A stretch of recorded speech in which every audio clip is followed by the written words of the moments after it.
நம்ம எடிட்டர் பார்த்தீங்கன்னா, இப்போ பயங்கரமா ஒர்க் பண்ணிட்டு இருக்காப்ல. அதே சமயத்தில அவரோட ஃபோன்ல ஒரு விஷயத்த நோட்டீஸ் பண்ணேன். நீங்க பார்த்தீங்கன்னா, பின்னாடி ரூவா நோட்ட வந்து இப்டி வச்சு உள்ள வச்சிருக்காப்ல. ஸோ நெறைய பேர் என்கிட்டயும் கேட்டிருந்தீங்க, இந்த மாரி ஃபோனுக்குள்ள ரூவா நோட்ட வைக்கலாமா? அப்டின்னு சொல்ட்டு. ஆக்சுவலா உண்மை என்னன்னு சொல்லி பார்த்தோம்னா, இந்த ரூவா நோட்டு வந்து ஒரு பேப்பர் தான் இல்லையா?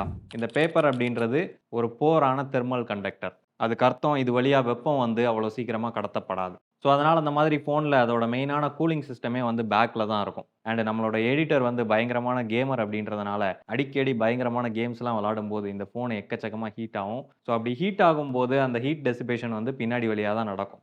ஆல்ரெடி நம்ம அந்த கவருன்ற பேர்ல இத கட்டுப்படுத்தி கார் டயர் மாரி ஒரு கேஸ போட்டுருவோம். போட்டுட்டதுக்கப்புறம் அதுக்கு மேலயும் இந்த மாதிரி ஒரு போரான கண்டக்டர இந்த மாதிரி பேப்பர நம்ம அடுக்கி அடுக்கி வைக்கும்போது என்ன ஆகும் அப்படின்னா, இந்த பேட்டரியோட அண்ட் உள்ள இருக்கக்கூடிய காம்போனன்ட்ஸோட இன்டர்னல் டெம்பரேச்சர் வந்து அதிகமாகும். ஸோ, இதனால பேட்டரி டீகிரேட் அடையும் அண்ட் உள்ள இருக்கக்கூடிய காம்போனன்ட்ஸ்லாம் கூட வீக் ஆகுறதுக்கு வாய்ப்பு இருக்கு.